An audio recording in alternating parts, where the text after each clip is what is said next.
के लिए अर्जुन ने अपने बचाव के लिए अपना ब्रह्मास्त्र चलाया।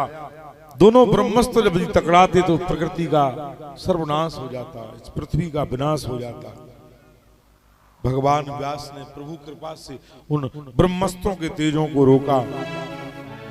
अर्जुन को तो अपना ब्रह्मास्त्र लौटाना आता था, उसने अपना ब्रह्मास्त्र लौटा लिया, लेकिन अश्वत्थामा को ब्रह्मास्त्र लौटाना नहीं आता था। जबकि ब्रह्मास्त्र का संधान सिखाने वाले अश्वत्थामा के पिता ही द्रोणाचार्य थे। अश्वत्थामा क्रोधी था, वो जानते थे कि हमारा पुत्र क्रोधी है, ब्रह्मास्त्र का संधान गलत कर सकता है, इसलिए उसे चलाना तो सिखाया, लौटाना नहीं सिखाया कि एक बार ही चला पाएगा, चलाएगा तो दोबारा नहीं। लौटाना आदि जानता होता तो कई बार उसको चला करके लौटा सकता था। तो पिता भी पुत्र को वो संपत्ति ना दे, यदि पिता को ये लगे कि हमारा पुत्र इस संपत्ति के लिए मिटा देगा, इसलिए पिता द्रोणाचार्य जी ने अश्वत्थामा को विद्या नहीं सिखाई जो विद्या अर्जुन को सिखाई। कितने महान थे गुरु। इससे गुरु की, इस कथा से गुरु की महानता का हमें पता पड़ता है। वरना तो आज का गुरु होता तो सबसे पहले अपने बच्चे के लिए विद्या सिखाता। कहते ये तो चेला है, चेला वेला तो दूर के हैं भैया, पहले तो अपने बच्चे को सिखाएंगे। लेकिन वो गुरु थे। गुरु किसको कहते हैं? गुरु कृपा ही केवलम शिष्यम परम मंगलम।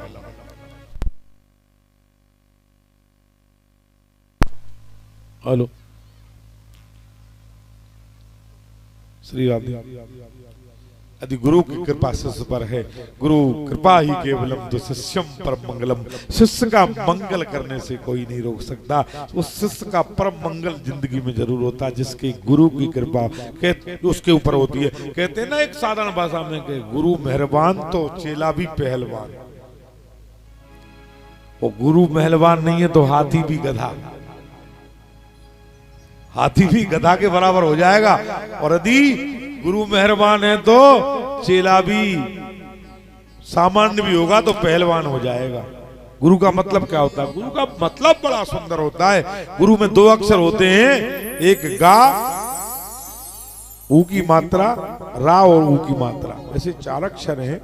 गा में दो अक्षर हैं और रू में भी दो अक्षर हैं। गु माने तो होता है अंधकार, रू माने होता है प्रकाश। अस्तु मा सद्गमयी तमसो मा ज्योतिर्गमयी मृत्यु मा अमृतगमयी। जो अंधकार से शिष्य को प्रकाश की ओर ले जाए उसे गुरु कहते हैं। और जो असत्यता से सत्यता का भान शिष्य को करा दे उसे गुरु कहते हैं। जो बार बार मरणशील संसार से जन्म और मरण के चक्कर को खत्म करा दे उसे गुरु कहते हैं। शिष्य के जीवन को प्रकाशित कर दे उसे गुरु कहते हैं। महाराज एक गांव में 10-15 चेला एक गुरु महाराज की दीक्षा लाए थे।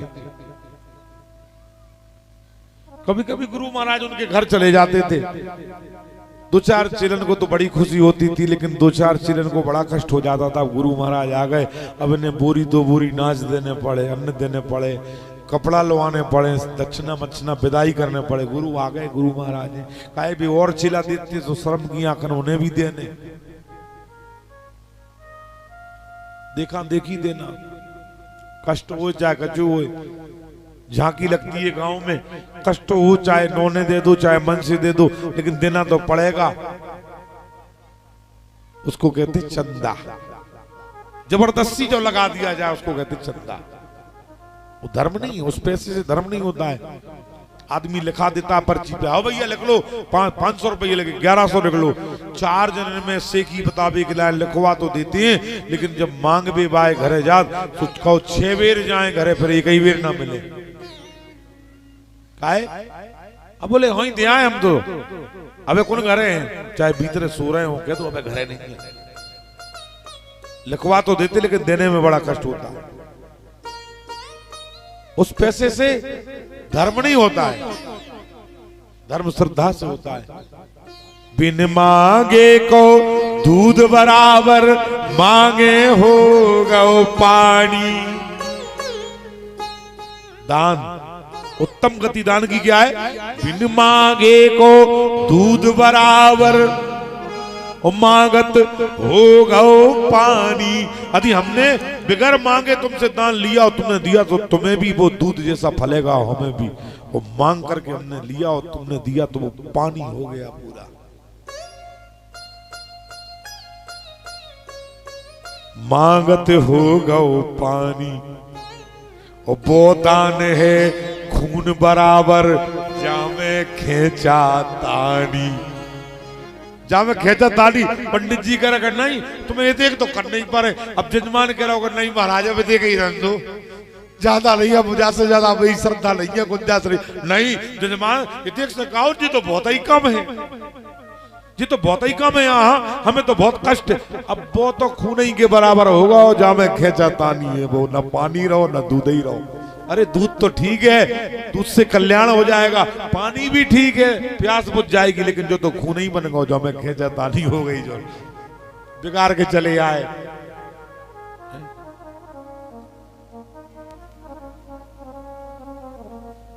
इसलिए दान भी सतयुग में दिया जाता था। कैसा दान दिया जाता था? सतयुग दान देत बिन मांगे, त्रेता घरे बुला के। सतयुग में बिगाड़ मांगे देते थे, वहीं आश्रमों में ब्राह्मणों को, ऋषियों को दे आते थे। महाराज जो दान है उससे व्यवस्थाएं चलती थी, गुरुकुल चलते थे, विद्यालय चलते थे। आप यकीन नहीं करो, आज से 500 साल पहले, 1000 साल पहले हमारे भारत में ऐसे ऐसे ऋषियों के विद्यालय चलते थे, गुरुकुल, जिनमें 20-20 हजार छात्र विद्या पाते थे। कितने? 200-400 नहीं। आज ऐसे स्कूल है ही नहीं है सरकार के कि जिनमें 20-20 हजार विद्यालय माने बच्चे विद्या पाए। ऐसे ब्राह्मणों के और ऋषियों के चलते थे। ऋषि महर्षि पाणिनि का इतना बड़ा विद्यालय था, जिसमें 45,500 बच्चे ब्राह्मणों के विद्या अध्ययन करते थे वेद का। बताओ, इतने बड़े बड़े विद्या, महर्षि चमन का इतना बड़ा विद्यालय था, महर्षि पाणिनि का, महर्षि वेदव्यास का, जिनके 10-10 हजार तो शिष्य थे। ये विद्यालय कैसे चलते होंगे? उस समय ऐसे ऐसे दानी थे महाराज, ऐसे ऐसे दान थे, इतनी श्रद्धा थी कि धन और अन्न के भंडार भरे रहते थे। 10,000-25,000 लोगों का रोज का भोजन होता रहता था, फिर भी कमी नहीं आती थी अन्नों में। आज के दानियों की श्रद्धा इतनी कम हो गई कि आज तो ब्राह्मणों को अपने परिवार का पालन करना मुश्किल पड़ रहा है, तो विद्यालय कहां से खुलेंगे? और यदि दान मिल भी रहा है जिन्हें, उनका मन इतना अच्छा नहीं है कि वो विद्यालय खोलना चाहे। त्रेता घरे बुला की, त्रेता में घर बुला करके दान दिया जाता था। महाराज घरे आना, हमारी कुटिया में चरण पड़ जाएंगे तो हमारी कुटिया पवित्र हो जाएगी, महाराज घर पे आना, दान देना चाहते। त्रेता में घर बुला के दिया जाता था। और द्वापुर में, द्वापुर दान देते हैं मांगत। द्वापुर में तो कोई घरे आ जाए मांग में, द्वारे आ जाए तो ना ही काऊ को नहीं है, लेकिन बिगर मांगे को देते नहीं है। अर्थात द्वापुर में घर घर मांगने की प्रथा हो गई, इतनी श्रद्धा कम हो गई आदमी की। धीरे धीरे धर्म कम होता गया और श्रद्धा कम होती चली गई। पहले 4 पांव पर धर्म खड़ा था, 4 पांव थे धर्म के। धर्म बैल के रूप में था जिसके 4 पांव। सत्या नास्ति तपा सोचौ, दया दानम न विद्यते। धर्म के 4 पांव थे, एक सत्य था, एक दया था, तीसरा दान था, सत्यानास्ति चौथा तप था। 4 पांव थे। सतयुग में 1 पांव कटा, त्रेता में 1 पांव कटा, द्वापुर में 1 पांव कटा, कलयुग में धर्म लूला हो गया। 4 पांव वाला 1 पांव पे खड़ा, सोचो जरा, 4 पांव से खड़ा बैल होता है, अदीबा के 3 पांव काट दिए जाएं, 1 पांव पर बैल खड़ा हो तो उसकी क्या गति होगी, तुम सोचो जरा। धरनी का धर्म धारी धरनी में धस रहा है। धरनी का धर्म धारण करने वाला वो बैल 4 पांव से चल रहा था, आज 1 पांव पर खड़ा है। सोचो 3 पांव काट दिए जाएं बैल के, 1 पर बैल खड़ा हो तो उसकी क्या दुर्दशा होगी, कितने देर तक खड़ा रहेगा वो बैल, धरनी में गिर जाएगा। धरनी का धर्म धारी धरनी में धस रहा है। देख तेरे संसार में अन्याय हो रहा है, आज न्याय सो रहा है, अन्याय जग रहा है। आज न्याय सो रहा है, अन्याय जग रहा है। धरनी का धर्मधारी धरनी में धस रहा है। महाराज ओ कलयुग कर्म करा के, द्वापर दान देते हैं मांगत, और कलयुग कर्म करा के। अभी तुम किसी के यहाँ कथा बांटने चले जाओ तो तुम्हें कथा की बचाई मिल जाएगी, किसी के यहाँ पूजा कराने चले जाओ तो पूजा की कराई मिल जाएगी। माने वैसा दान नहीं मिलेगा कि कोई ब्राह्मण घर आ जाए और कहे कि जजमान कुछ बोरी 2 बोरी नाच 2-4 बोरा क्विंटल गेहूं दे दो, तो मिलेगा नहीं दान। आज कुछ करना पड़ेगा तो मिल जाएगा। कलयुग कर्म करा के, ये कलयुग है, कर्म का युग है, इसमें करना पड़ेगा परिश्रम तो मिल जाएगा, और जो करेंगे नहीं उनको नहीं मिलेगा। इसलिए धीरे धीरे महाराज कम हो रहा है। अश्वत्थामा के पिता ने अश्वत्थामा को ब्रह्मास्त्र चलाना नहीं सिखाया, अर्जुन को सिखा दिया। वो गुरु महान थे। एक गांव में एक गुरुजी महाराज की 10-12 चेला दीक्षा लाए थे, गुरु मंत्र लाए थे। 2-4 चेलन को तो बड़ी खुशी होती जब गुरु महाराज आते, लेकिन 4 से 8 चेलन को बड़ा कष्ट होता कि अब जी 2-4 देवे भाई इनके संगे हमें भी देने पड़े जी। काय को आ जाता हर साल गुरु महाराज। पहुंचे गुरु महाराज, आ गए महाराज, आओ गुरु बेटा आ गए, 2-4 दिन रुको महाराज, तो बेटा कल चले जाएंगे। हाँ तो ठीक है महाराज। इशारों कर देते एक दूसरे को बिना देवी भाई कि काल अपन अंत गांव चले जाए, दूसरे गांव। महाराज को 3-4 दिन रोके रहे, 2 दिन बाद आ जाए। एक बारी की बात है, गुरु महाराज मर गए,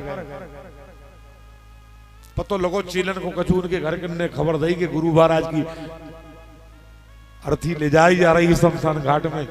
आप की गांव में 10-15 चेला हैं, इसलिए हमने आपको फोन लगाया, आ जाओ। 2-4 से बैंड बाजो बजवान लगे गांव में। 2-4 से चेला आते, आदमी सब बंदे होते घर में, गांव में। एक घर के आदमी एक जैसे नहीं होते, एक मन वाले नहीं होते, तो गांव की तो बात ही अलग है। कचू चेला बोले, कहा भैया अपने तो आज गुरु महाराज मर गए, तुम बैंड बाजो बजवा रहे, फुलझड़ी चला रहे, फटाखा उड़वा रहे, क्या बात है? बोले आज तो बहुत खुशी है। बोले गुरुजी मर गए। बोले भाई तो खुशी है। बोले का है? बोले हर साल को टंटो जो बंधन है तो वो टूट गओ। का कह रहे वे चीला कि गुरु मरे तो ठीक है, गुरु मरे तो ठीक है, चेलन के हो गए मौज। ओ हर साल आ जाते थे धोती कुर्ता लेन। बोले गुरु मरे तो ठीक है, चेलन के हो गए मौज, हर साल आ जाते धोती कुर्ता लेन। जो और गुरुओं ने देखी कि चेला ऐसे हो गए, सो और गुरु और ज्यादा हो गए। आजकल के गुरु और बड़े हो गए, गुरु पे गुरु वही है। उनने भी सोच ले कि जजमान ऐसे तो गुरु भी वैसे ही। लोभी गुरु लालची चेला होए नरक में ठेलम ठेला। लोभी गुरु पर जाए नहीं लेके ही रहे देख तो जजमान से, और लोभी लालची गुरु पर जाए और लोभी चेला पर जाए, हम गुरु महाराज को दे ही नहीं, 2 ही जन को कबाड़ा होगा, होए नरक में ठेलम ठेला। गुरु को लालची नहीं चाहिए, चेला को लोभी नहीं चाहिए, गुरु को इच्छावान नहीं चाहिए कि हमारे चेला हमें ये दे, और चेला को सर्वस्व गुरु पर निछावर करने वाला होना चाहिए। कंठा मेरे कंठ में भुजबाहु बजरंग, और चेला ऐसा चाहिए के मरे गुरु के संग। तो चेला है और तो भी गुरु है, वरना तो दोइयन की दुर्गति है। गुरु भी कह रहा है आजकल युग के